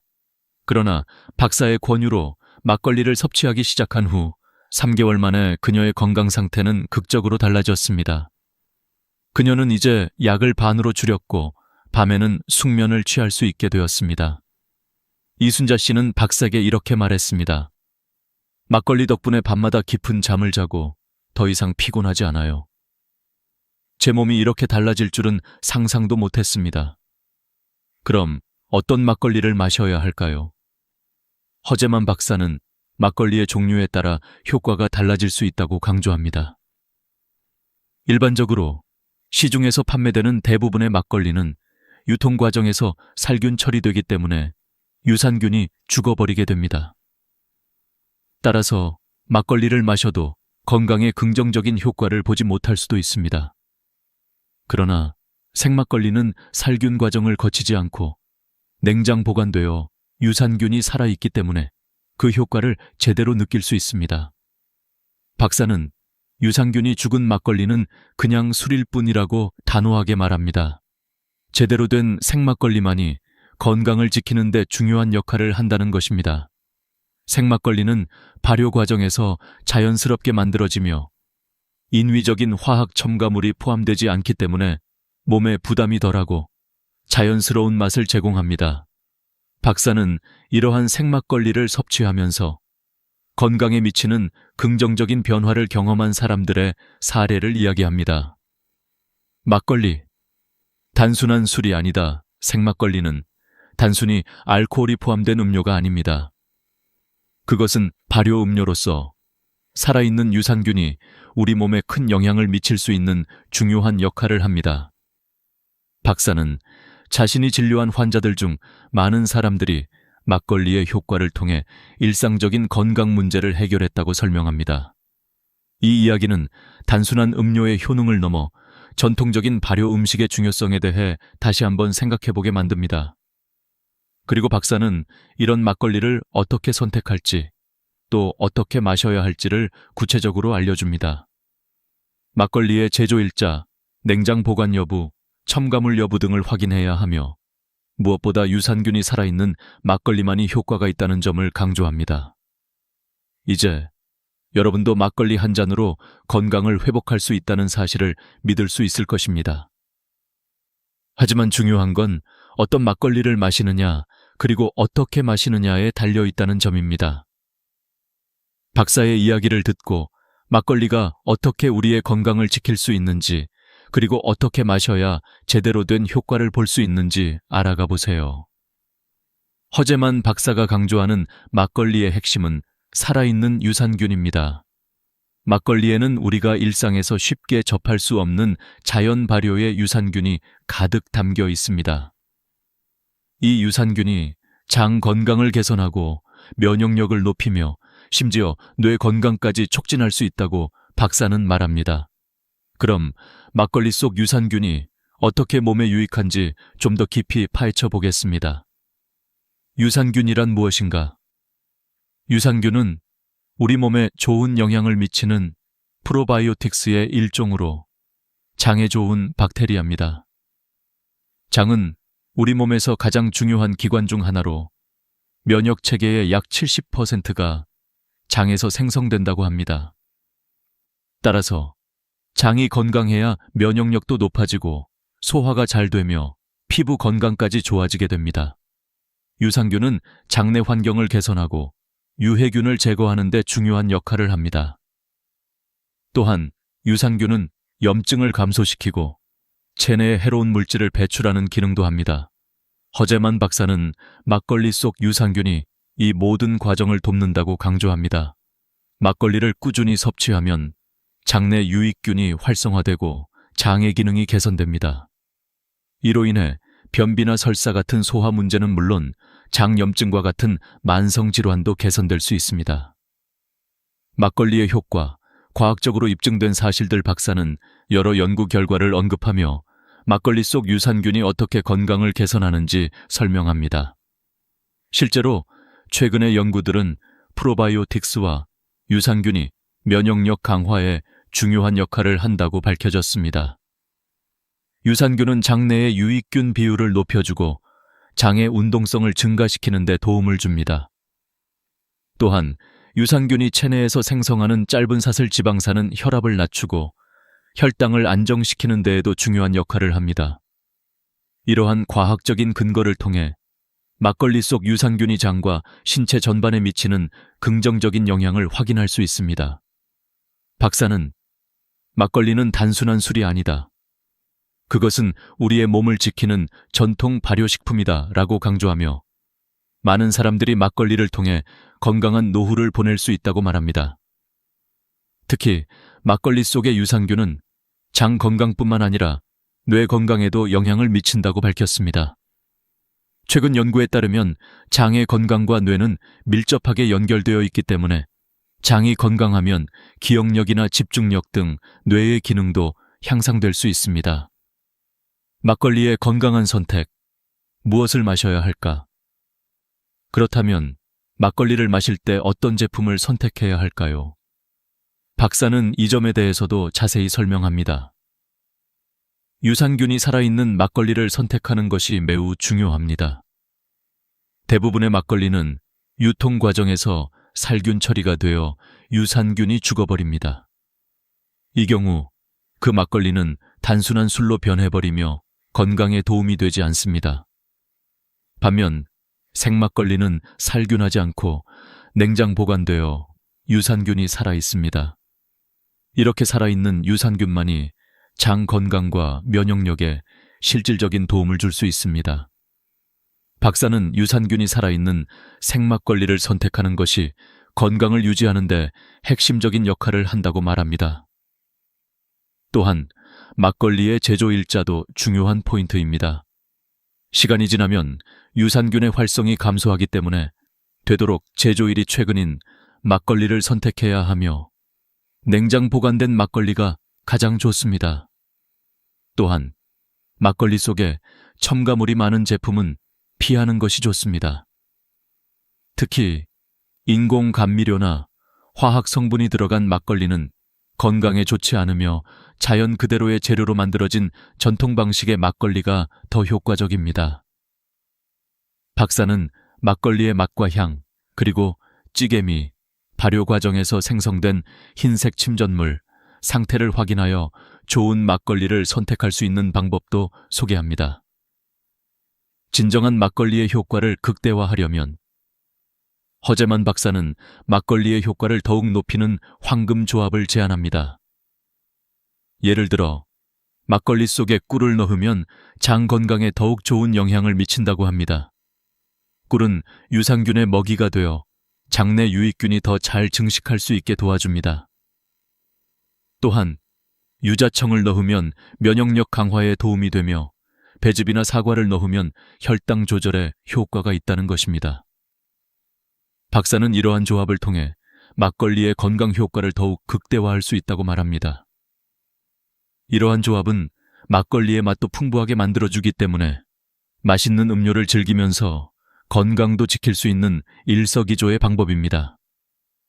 막걸리가 건강에 미치는 효과는 막걸리 속 유산균에 달려 있습니다.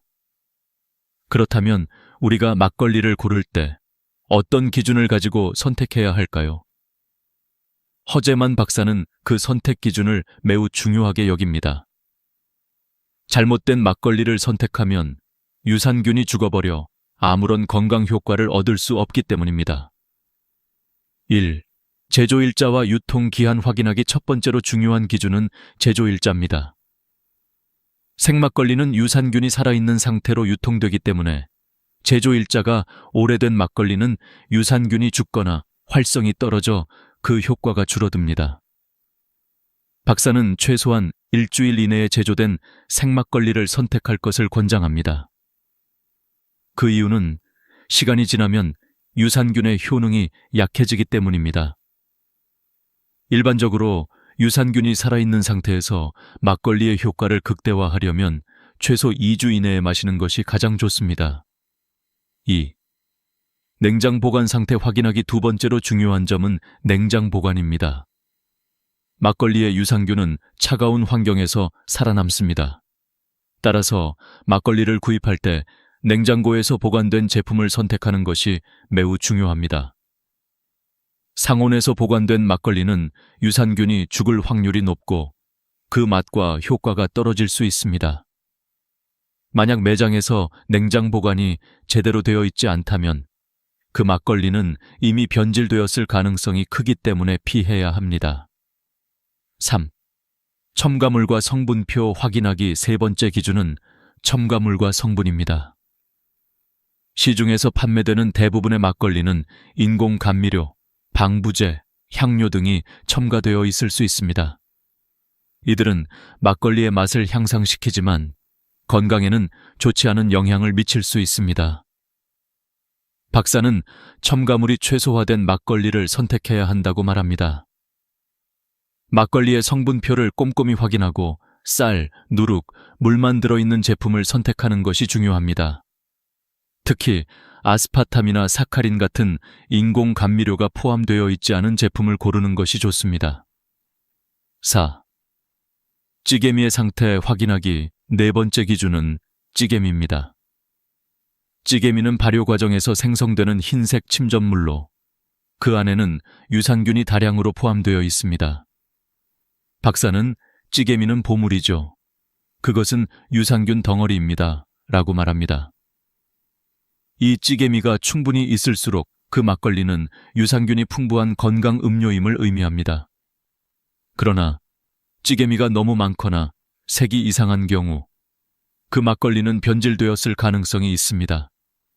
따라서 찌개미의 상태를 잘 확인하여 적당히 있는 제품을 선택해야 합니다. 소. 냄새와 맛 확인하기 다섯 번째 기준은 냄새와 맛입니다. 막걸리를 열었을 때 톡 쏘는 신맛과 달콤한 향이 나야 합니다. 이상한 냄새가 나거나 맛이 너무 변한 막걸리는 마시지 않아야 합니다. 냄새가 정상적이라면 그 막걸리는 발효가 잘 이루어진 상태이므로 건강에도 좋은 영향을 미칠 것입니다. 박사는 이러한 기준들을 모두 체크하며 막걸리 한 잔이 가져다주는 건강 효과를 극대화할 수 있다고 말합니다. 좋은 막걸리를 선택하는 것은 단순히 맛있는 음료를 마시는 것을 넘어서 우리의 건강을 지키는 중요한 일입니다. 막걸리 선택의 중요성 많은 사람들이 막걸리를 단순한 술로 여기고 있습니다. 하지만 박사는 막걸리가 그저 술이 아니라 건강을 지키는 중요한 발효 음료라는 사실을 알려주고 싶습니다.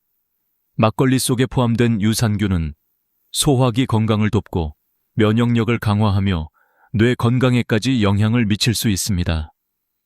이를 통해 고혈압, 당뇨, 소화불량 등의 만성질환을 개선할 수 있다는 것입니다. 따라서 막걸리를 마시고자 한다면 그 선택이 매우 중요합니다. 제대로 된 생막걸리를 선택하는 것이 가장 중요한 포인트입니다. 잘못된 막걸리를 선택하면 유산균이 죽고 그 효과를 제대로 누릴 수 없게 됩니다. 막걸리를 통해 건강을 지키고자 한다면 제조일자, 냉장 보관, 첨가물, 찌개미 상태 등을 꼼꼼히 확인하는 것이 필수입니다.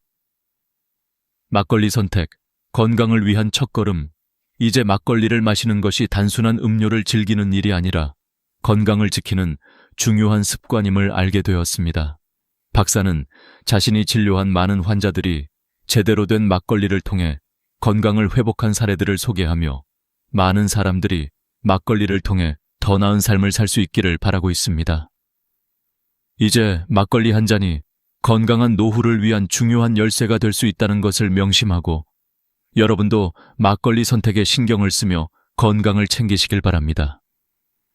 허재만 박사는 막걸리의 건강 효과를 설명하면서 실제 환자들의 사례를 공유하는 것을 중요하게 여깁니다. 그 중에서도 78세의 이순자 씨는 그가 직접 치료한 환자 중 가장 큰 변화를 경험한 사람 중 하나입니다. 이순자 씨의 이야기는 막걸리가 어떻게 사람들의 삶에 긍정적인 영향을 미칠 수 있는지, 그리고 어떻게 건강을 회복할 수 있는지에 대한 실질적인 예시가 됩니다. 이순자 씨의 건강 문제. 이순자 씨는 15년 동안 당뇨를 앓고 있었으며 혈당 수치가 공복 시에도 150을 넘어서 매우 높은 상태였습니다. 그녀는 또한 수면장애로 고생하고 있었고 밤마다 잠을 이루지 못해 몸이 피곤하고 지쳐 있었습니다. 이순자 씨는 수면제를 복용하면서도 자주 깨고 깊은 잠을 자지 못하는 상황이었습니다. 선생님, 밤에 잠이 안 와서 너무 힘들어요. 라고 울먹이며 하소연하던 이순자 씨의 모습은 아직도 박사에게 생생하게 남아 있습니다. 이순자 씨는 다른 약들 외에도 인슐린 주사를 매일 맞고 있었고 그 외에도 5가지 이상의 약을 복용해야만 했습니다. 그럼에도 불구하고 약을 복용하면서도 체력이 회복되지 않았고 상태는 계속 나빠졌습니다. 이순자 씨는 그런 상황에서 더욱 고통스러워하며 약물에 의존할 수밖에 없었죠. 박사의 권유, 생막걸리의 도입. 허재만 박사는 이순자 씨의 상태를 보고 그에게 생막걸리 한 잔을 저녁마다 마셔보라고 권유했습니다. 물론 이순자 씨는 처음에는 그 말을 듣고 다소 의심을 가졌습니다. 하지만 박사는 생막걸리의 건강 효능에 대해 자세히 설명하며 특히 유산균이 장 건강에 미치는 긍정적인 영향에 대해 강조했습니다. 또한 박사는 이순자 씨에게 어떻게 막걸리를 마셔야 하는지 몇 가지 중요한 팁을 전달했습니다. 이순자 씨는 막걸리 섭취를 시작한 첫날부터 약간의 변화를 느끼기 시작했습니다. 하지만 그 변화를 실감하기까지는 시간이 조금 더 필요했습니다. 3개월 후 그녀는 놀라운 변화를 경험하게 되었습니다. 처음에는 약을 5가지 이상 복용해야 했지만 이제는 약을 절반으로 줄였고 심지어 인슐린 주사도 더 이상 맞지 않게 되었습니다. 무엇보다 중요한 점은 수면의 질이 완전히 바뀌었다는 것입니다. 이제 이순자 씨는 밤 10시에 자고 아침 6시에 일어나는 규칙적인 생활을 하며 깊은 잠을 잘 수 있게 되었습니다. 예전처럼 뒤척이지 않고 매일 아침 상쾌하게 일어날 수 있게 된 것입니다. 변화의 이유, 막걸리 속 유산균의 힘. 이순자 씨의 변화는 단순히 막걸리를 마시기 시작한 것만으로 이루어진 것이 아닙니다. 허재만 박사는 이순자 씨가 막걸리의 유산균 덕분에 장 건강과 면역 체계가 강화되었고 그로 인해 혈당 수치가 감소하고 수면의 질이 향상되었음을 확신합니다. 막걸리 속 유산균은 장내 환경을 개선하고 염증을 감소시키는 효과가 있으며 소화 불량과 변비 등의 문제도 개선됩니다. 박사는 이순자 씨처럼 많은 환자들이 막걸리를 꾸준히 마시고 나서 체내 변화가 일어났다고 이야기합니다. 유산균은 단순히 장의 건강을 개선하는 데 그치지 않고 면역력 강화, 피부 개선, 그리고 뇌 건강에까지 좋은 영향을 미친다고 말합니다.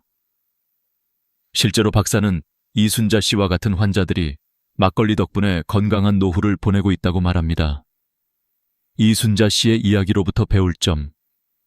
이순자 씨의 이야기를 통해 우리는 여러 가지 중요한 교훈을 얻을 수 있습니다. 첫 번째로, 건강을 회복하기 위한 작은 변화가 큰 차이를 만들 수 있다는 것입니다. 생막걸리 한 잔을 저녁마다 마시는 것만으로도 이순자 씨는 약물을 줄이고 더 나은 수면을 취하며 혈당 수치를 안정화시킬 수 있었습니다. 작은 습관이 모여 큰 변화를 만든 것입니다.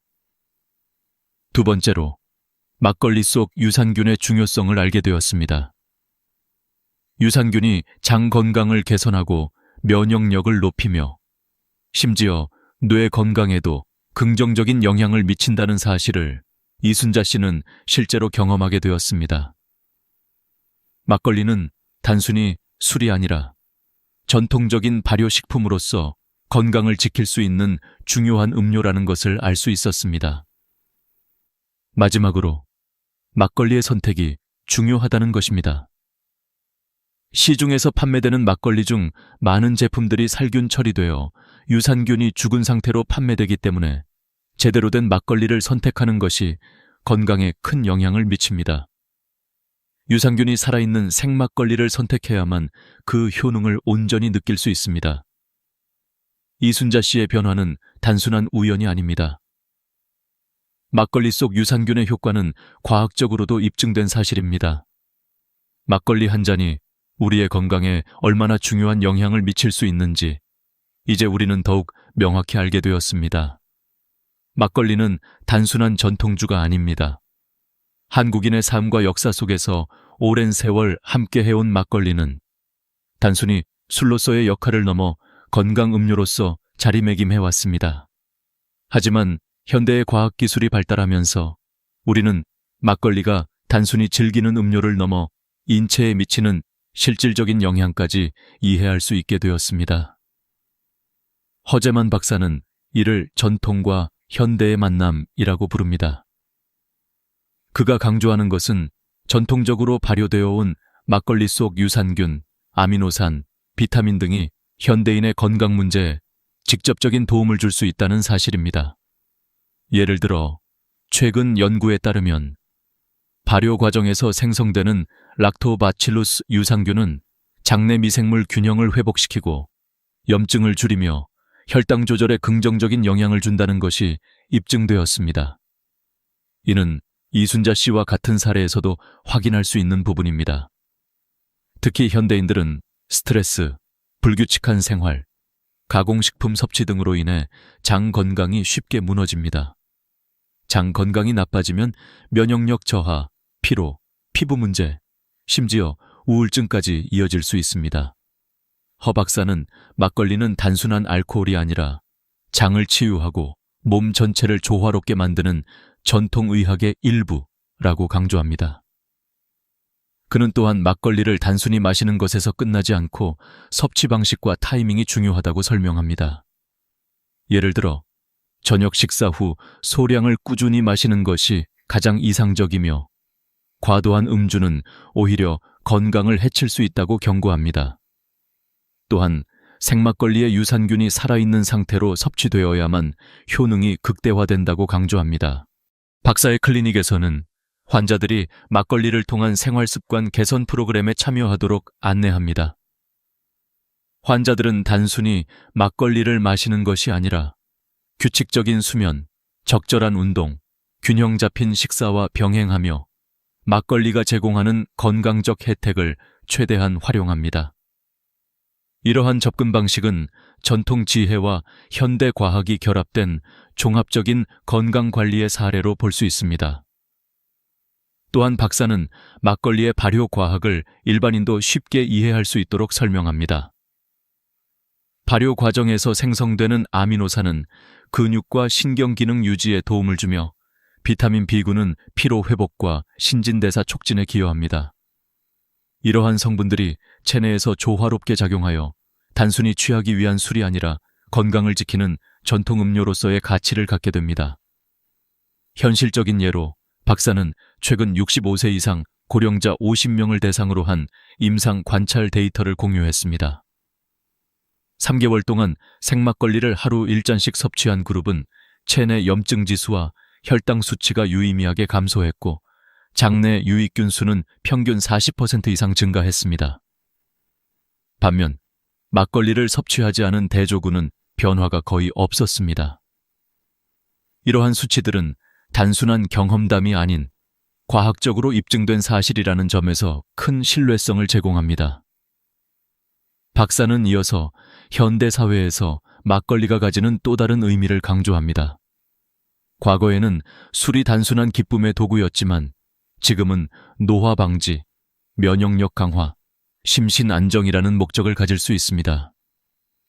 특히 노인층에서 막걸리를 통한 생활습관 개선은 약물 복용을 최소화하고 자연 치유를 촉진하는 효과가 큽니다. 이는 한국 전통 발효식품이 가진 진정한 힘이자 현대 과학이 밝혀낸 새로운 가능성입니다. 그렇다면 현대인들은 막걸리를 어떻게 안전하고 효과적으로 즐길 수 있을까요? 허 박사는 3가지 원칙을 제시합니다. 첫째, 생막걸리를 선택할 것. 시중 제품 중 살균된 막걸리는 유산균이 사멸하여 효능이 낮습니다. 둘째, 적정량 섭취. 하루 1~2잔 정도가 이상적이며 과도한 음주는 피해야 합니다. 셋째, 규칙적인 생활과 병행. 막걸리만으로 건강을 유지할 수 없으며 충분한 수면과 균형 잡힌 식사가 필수적입니다. 이러한 과정을 통해 많은 환자들은 건강을 회복하고 삶의 질을 높이는 경험을 합니다. 박사는 특히 노년층 환자들에게 막걸리가 단순한 술이 아니라 전통과 과학이 만나 만든 건강 음료임을 설득하며 긍정적인 변화를 이끌어냅니다. 이 시점에서 우리는 막걸리를 단순히 취하기 위한 음료로 보는 시각을 넘어서야 합니다. 전통적인 발효 과정 속에서 만들어진 유산균, 아미노산, 비타민 등의 복합적 성분이 우리의 신체와 정신 건강에 깊은 영향을 미칠 수 있다는 사실을 이해하는 것이 중요합니다. 막걸리의 진정한 가치는 바로 이러한 전통과 과학의 만남에서 비롯됩니다. 결국 막걸리는 단순히 오래된 술이 아닙니다. 그것은 한국인의 생활 속 지혜, 과학적 발견, 그리고 개인 건강 개선의 도구입니다. 우리는 이를 통해 전통의 힘과 현대 과학의 조화를 이해하고 실생활에서 적용할 수 있는 방법을 배우게 됩니다. 막걸리의 가치는 단순히 신체 건강에 국한되지 않습니다. 전통적으로 한국에서는 막걸리가 가족, 이웃, 공동체와의 정서적 연결을 만들어주는 역할을 해왔습니다. 한 잔의 막걸리를 나누는 행위는 단순한 음주가 아니라 대화를 이어주고 관계를 강화하는 매개체였습니다.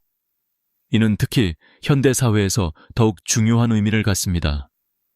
바쁜 일상, 디지털화된 소통, 단절된 인간관계 속에서 막걸리는 심리적 안정과 사회적 유대를 형성하는 도구가 됩니다.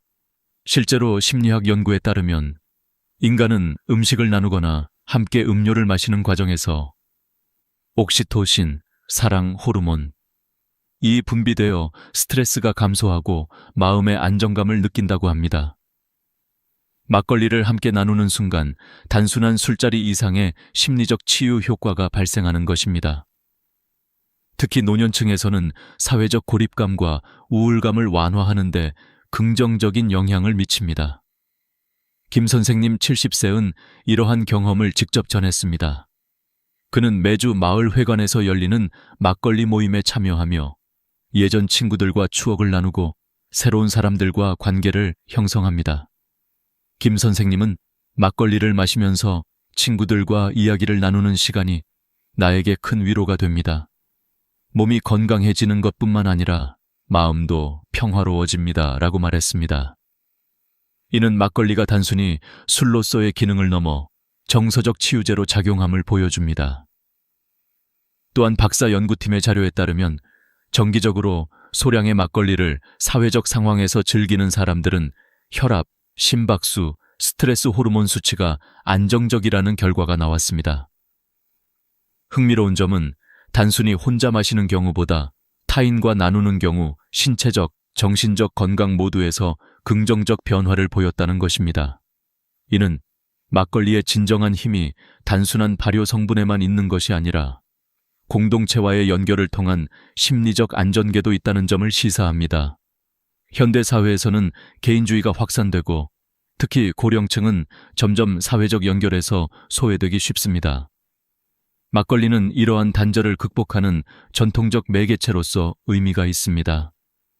허재만 박사는 막걸리 한 잔을 통해 사람들과 마음을 나누는 것, 그것이 바로 건강과 행복의 핵심이라고 강조합니다.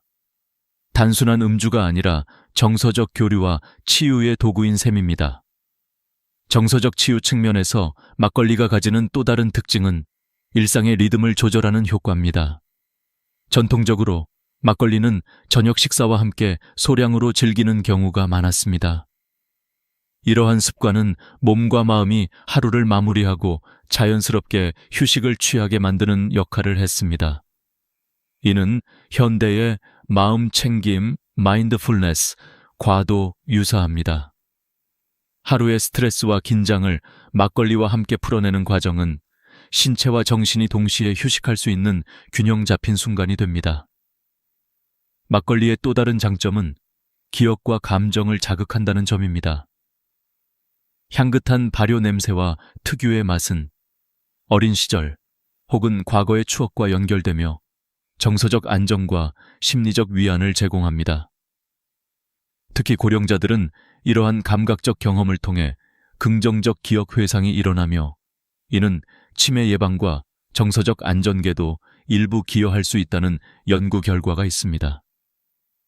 하지만 막걸리를 통한 정서적 치유 효과는 단순히 마시는 것에서 끝나지 않습니다. 전문가들은 상황, 분위기, 나누는 사람과의 관계가 매우 중요하다고 강조합니다. 혼자서 마시거나 과음하는 경우에는 오히려 스트레스를 증가시킬 수 있으며 사회적 상황에서 적정량을 나누는 것이 핵심입니다. 허 박사는 이를 기반으로 막걸리 기반 정서 치유 프로그램을 제안했습니다.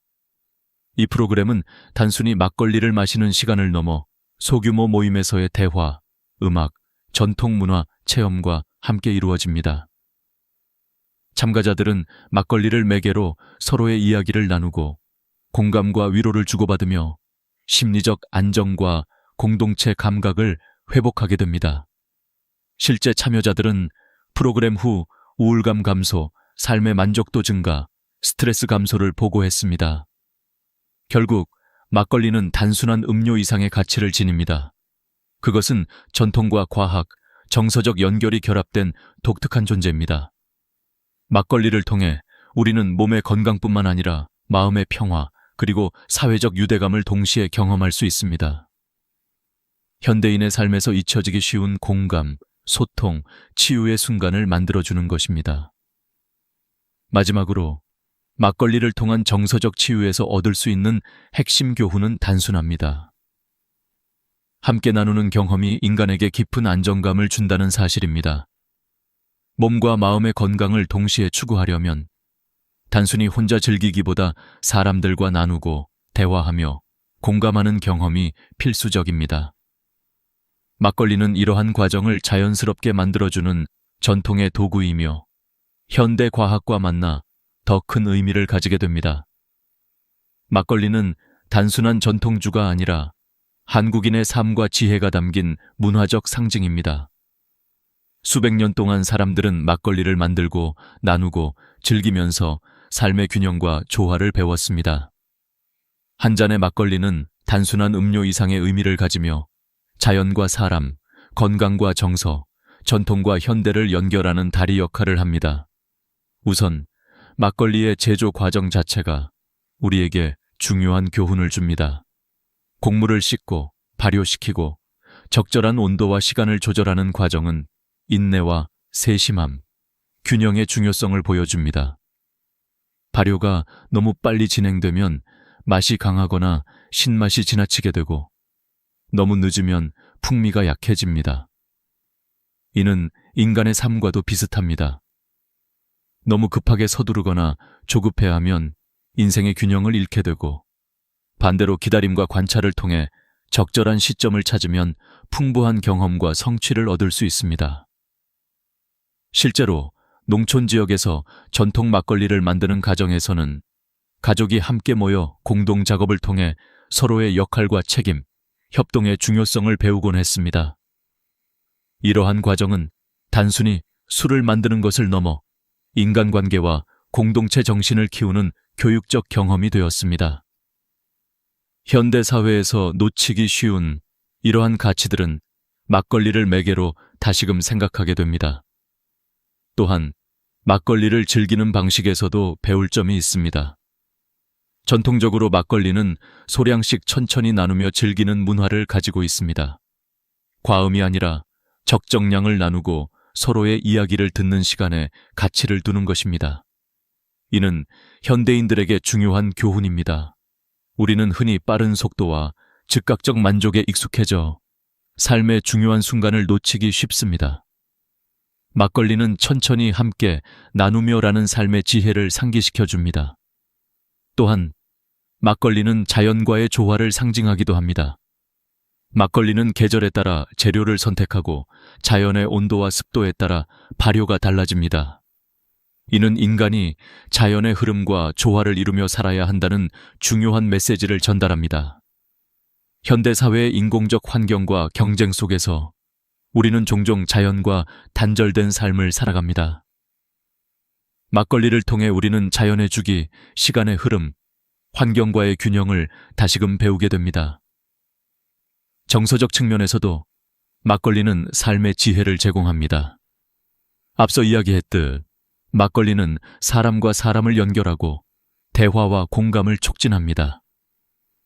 이는 인간관계에서 가장 중요한 교훈 중 하나입니다. 어떤 기술이나 물질적 성공보다 인간관계와 공감, 소통이 삶의 만족도와 행복에 더 큰 영향을 준다는 사실을 막걸리는 일깨워줍니다.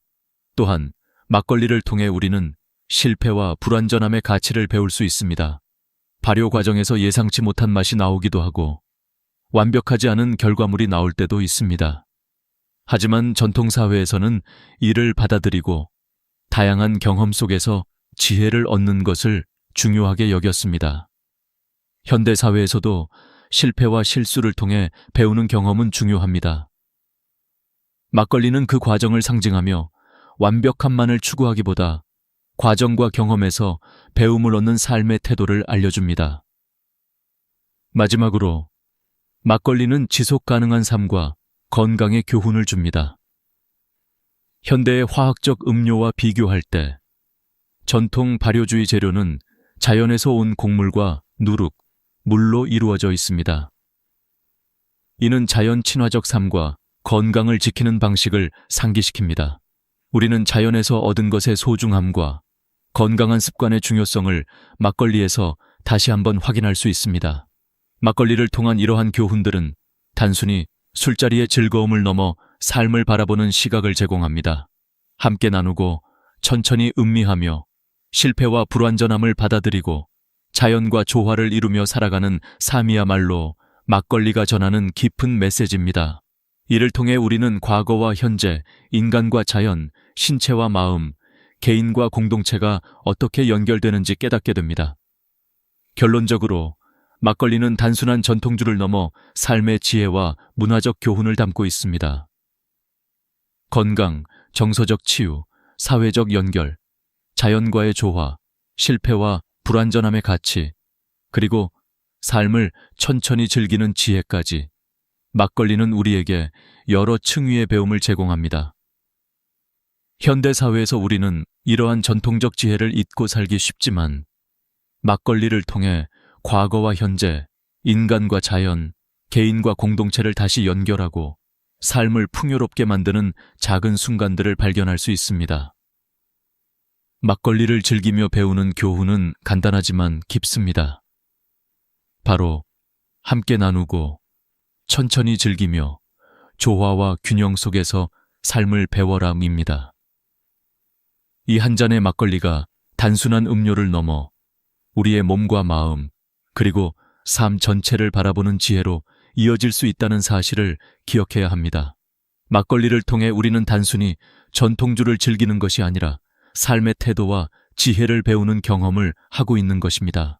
막걸리를 통한 삶의 교훈을 마음에 새기며 여러분도 오늘 하루 주변 사람들과 함께 작은 기쁨과 지혜를 나누는 시간을 가져보시길 바랍니다. 전통에서 배우는 작은 습관과 경험이 현대 사회에서도 건강과 행복, 그리고 인간관계의 풍요로움으로 이어질 수 있습니다. 오늘의 이야기를 마무리하며 막걸리가 전해주는 삶의 지혜와 교훈을 기억하시길 바랍니다. 전통의 지혜를 현대의 삶 속에서 실천하며 몸과 마음, 사람과 자연이 모두 연결된 풍요로운 삶을 만들어 나가시길 바랍니다. 끝으로 구독과 좋아요, 버튼 클릭을 잊지 마세요. 앞으로도 전통과 현대를 연결하는 깊은 이야기들을 계속 전해드리겠습니다.